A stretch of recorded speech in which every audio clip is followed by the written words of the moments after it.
செடியாய வல்வினைகள் தீர்க்கும் திருமாலே, நெடியானே வேங்கடவானின் கொலின் வாசல், அடியாரும் வானவரும் அறம்பயிரும் கிடந்தியங்கும் படியாய் கிடந்து உன் போலவாய் காண்பேனே.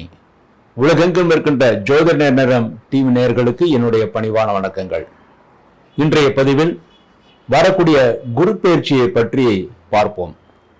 குரு பெயர்ச்சி வருகின்ற மே மாதம் 14ஆம் தேதி 14/5/2025 புதன்கிழமை இரவு 10:36 வருகிறது. அந்த குரு பெயர்ச்சி ரிஷபராசியிலிருந்து குரு பகவான் மிதுன ராசிக்கு சஞ்சாரம் செய்ய இருக்கிறார். பொதுவாக ஒரு ராசியில் ஒரு வருடம் முழுவதுமாக குரு பகவான் இருப்பார். ஆனால் இந்த வருடம் என்ன நிகழ்கிறது என்றால், அதிசாரமாக அக்டோபர் 18ஆம் தேதி அன்று சனிக்கிழமை இரவு 7:47 மிதுன ராசியிலிருந்து கடகராசிக்கு சென்று அதன் பிறகு 48 நாட்கள் கழித்து மீண்டும் வக்கரகதியிலே டிசம்பர் 5ஆம் தேதி அன்று வெள்ளிக்கிழமை மாலை 5:25 மீண்டும் குரு பகவான் கடகராசிலிருந்து மிதுன ராசிக்கு வர இருக்கிறார். இந்த ஒரு வருடத்தில் குரு பகவான் 2 ராசியிலே சஞ்சாரம் செய்கிறார். அதாவது மிதுனத்திலும் கடகத்திலும் சஞ்சாரம் செய்கிறார்கள். பொதுவாக எல்லா கிரகமும் எந்த இடத்தில் சஞ்சாரம் செய்கின்றதோ அந்த பலன்தான் கொடுக்கும். ஆனால் குரு பகவான் மாத்திரம் அதிசாரமாக அவர் வேறு ராசிக்கு சென்றாலும் முந்தின ராசி பலனையே கொடுப்பார் என்று ஜோதிட சாஸ்திரம் கூறுகிறது. உத்திரம் 2, 3, 4 பாதங்கள், ஹஸ்தம், சித்திரை 1, 2 பாதங்கள் இவற்றிலே பிறந்த கன்னிராசி என்பர்களே, கன்னிராசியிலே பிறந்தவர்கள் இதுவரை 9ஆம் இடத்தில் இருந்த குரு பகவான் இப்பொழுது 10ஆம் இடத்திற்கு வருகிறார். ஆகவே தொழில்துறையிலே மிகவும் எச்சரிக்கையாக செயல்பட வேண்டிய காலமாக இந்த குரு பெயர்ச்சி இருக்கிறது. திருமணமாகாத ஆண்களுக்கும் பெண்களுக்கும் இந்த வருடம் குரு அதிசாரமாக செல்லக்கூடிய அக்டோபர் 18ஆம் தேதிக்கு பிறகு டிசம்பர் 5ஆம் தேதி வரை ஒரு 48 நாட்களுக்கு குருபலம் இருக்கிறது. அந்த குருபலத்தில் வரக்கூடிய வரனுக்கும் குருபலம் இருந்தால் நடக்கும். உங்களுக்கு குருபலம் இருந்தால் மட்டும் பத்தாது, வரக்கூடிய வரனுக்கும் குருபலம் இருந்தால் மட்டுமே நடக்கும். இந்த குரு பெயர்ச்சியின் மூலமாக 10ஆம் இடத்திலே குரு இருப்பது பொதுவாக சொல்வார்கள் 10லே குரு பதவியை கெடுக்கும் என்று. ஆனால் பதவியை கெடுக்க மாட்டார், பதவியில மாற்றத்தை ஏற்படுத்தி கொடுப்பார். ஆகவே இடமாற்றம் நடைபெறுவதற்கான வாய்ப்புகள் மிக அதிகமாக இருக்கிறது. உங்கள் ராசிக்கு சனியுடைய பார்வையும் இருக்கிறது. ஆகவே திருஷ்டி மிக அதிகமாக இருக்கிறது. எந்த காரியத்தை செய்வதாலும் அந்த காரியத்தை, அதாவது அந்த செயலை முன்னாடியே வெளியில சொல்லக்கூடாது. நீங்கள் எந்த காரியத்தை பற்றி முதல்ல வெளியில சொல்லி விடுகிறீர்களோ அந்த காரியங்கள் நடைபெறாமல் போய்விடும், அல்லது திருஷ்டியின் காரணமாக அந்த காரியத்தில் தடைகளை ஏற்படுத்தி கொடுக்கும். ஆகவே திருமணம் முடிவானாலும் உடனடியாக திருமணம் நடத்தப்பட வேண்டும். திருமணம் முடிவாவதற்கு முன்பாக அங்கே பெண் பார்த்திருக்கிறோம் முடிந்துவிடும் என்று வெளியில சொல்ல வேண்டாம். வெளியில சொன்னால் தடைகள் ஏற்பட வாய்ப்பு மிக அதிகமாக இருக்கிறது. குழந்தை பாக்கியம் இல்லாதவர்களுக்கு இந்த வருடம் மருத்துவ உதவியின் பேரில் மட்டுமே குழந்தை பாக்கியம் கிடைக்கும், அல்லது ஒரு வருடம் கழித்து குழந்தை பெற்றுக் கொள்ளலாம் என்று நீங்கள் நினைத்தால் அடுத்த வருடம் உங்களுக்கு தாமாகவே மருத்துவ உதவி இல்லாமல் குழந்தை பாக்கியம் கிடைப்பதற்கான வாய்ப்புகள் இருக்கிறது. தொழில் செய்பவர்களுக்கு தொழில்துறையிலே நிறைய பிரச்சனைகள் நீங்கள் சந்திக்க வேண்டியிருக்கும். தொழிலாளர்களுடைய பிரச்சனை, அரசாங்கத்துடைய பிரச்சனை ஆகியவற்றெல்லாம் நீங்கள் சந்திக்க வேண்டியிருக்கும். உங்கள் கணக்கு வழக்குகளை சரி பார்த்து கொண்டு கணக்கு வழக்குகளை சரியாக வைத்துக் கொள்வதுதான் நல்லது.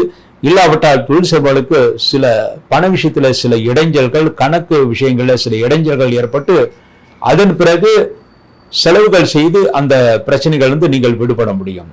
அடுத்து உத்தியோகஸ்தர்களுக்கு பதவி உயர்வு அல்லது சம ஊதியமாக உங்களுக்கு வேறு இடங்களில் மாற்றம் கிடைப்பதற்கான வாய்ப்புகள் இருந்து அந்த வேறு இடங்களில் மாற்றம் கிடைத்தால் தானாக சென்று விடுவது நல்லது.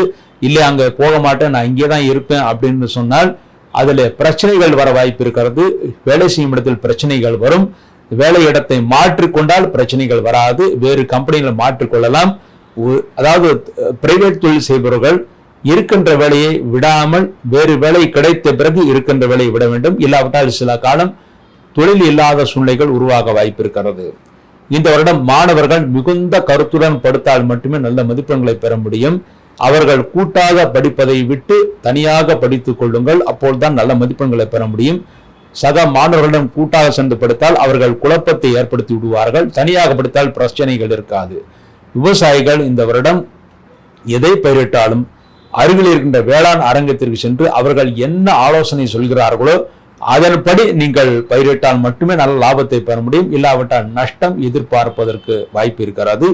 மேலும் பயிரிடும் பொருட்களுக்கு நல்ல விலை கிடைக்காமல் போய்விடும். ஆகிய வேளாண் அரங்கத்திற்கு சென்று அவர்கள் ஆலோசனையை கேட்பது மிகவும் சிறப்பானது.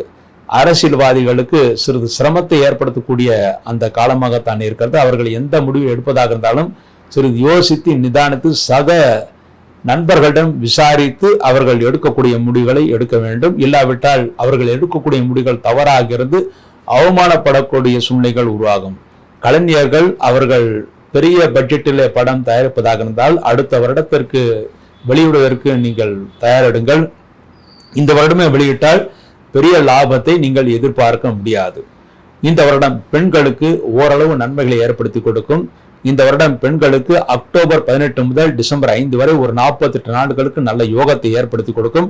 அதன் மூலமாக கணவன்மார்களுக்கு நன்மைகளை ஏற்படுத்தி கொடுக்கும். உங்கள் கணவன்மார்களுக்கு எந்த காரியத்தை ஆரம்பித்தாலும் தடைகள் ஏற்படும், சிறிது உடல் வலிகள் ஏற்பட வாய்ப்பு இருக்கிறது. அவையெல்லாம் அக்டோபர் 18 முதல் டிசம்பர் 5க்குள் நிவர்த்தியாகி நல்ல ஆரோக்கியத்தை பெறுவார்கள்.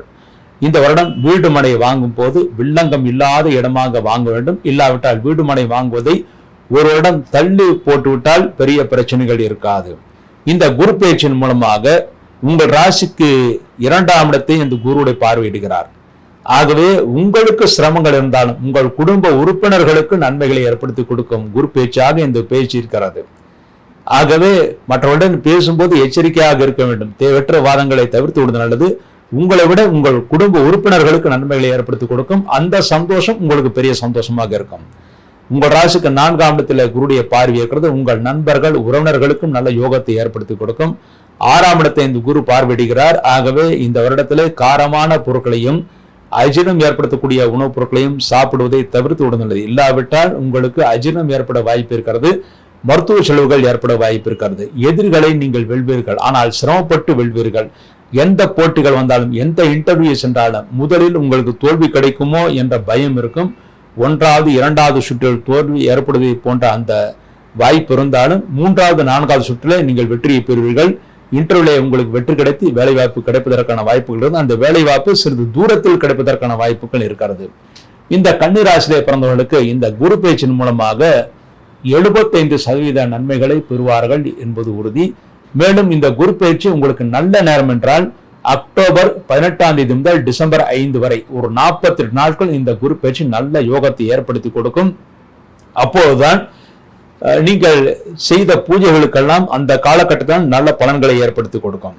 இந்த குரு பேச்சின் மூலமாக அதற்கு பரிகாரமாக ஒரு முறை ஆலங்குடி சென்று அங்கே குரு பகவானை வணங்கிவிட்டு வருவதும் மிகவும் சிறப்பானது. மேலும் நீங்கள் இருக்கின்ற இடத்திலேயே பிரதி வியாழக்கிழமை குரு பகவானுக்கு நெய் தீபம் பகல் நேரத்தில் வைக்க வேண்டும். மாலை நேரத்திலே சனி பகவானுக்கு நல்லெண்ணெய் தீபம், ஆஞ்சநேயருக்கு நெய் தீபம் வைத்து விட்டு வர வேண்டும். இந்த பரிகாரத்தின் மூலமாக இந்த குரு பேச்சு முழுவதும் உங்களுக்கு அடுத்த வருடம் வரையும் நன்மைகளை பெற்று இந்த கன்னி ராசியிலே பிறந்தவர்கள் சந்தோஷத்தை அடைவார்கள் என்பது உறுதி.